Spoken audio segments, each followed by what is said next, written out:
Hello friends, welcome to my channel.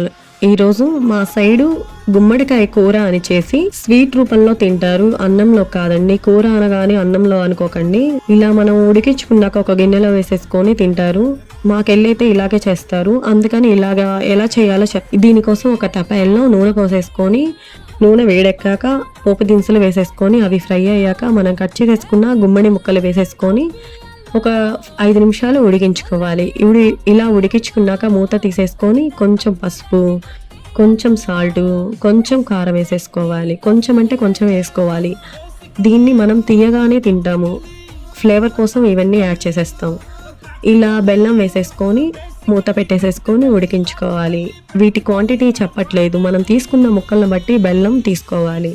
ఇలా ఒక 10 minutes తర్వాత మొత్తం ఒకసారి కలుపుకొని బాగా దగ్గర పడే విధంగా ఉడికించుకోవాలి. ఇలా దగ్గర పడ్డాక స్టవ్ ఆపేసేసుకోవాలి. చాలా చాలా టేస్టీగా ఉండే గుమ్మడికాయ కూర రెడీ. ఒకసారి మీరు కూడా ట్రై చేయండి, చాలా బాగుంటుంది. గుమ్మడికాయ తినడం వల్ల చాలా ప్రయోజనాలు కూడా ఉన్నాయి.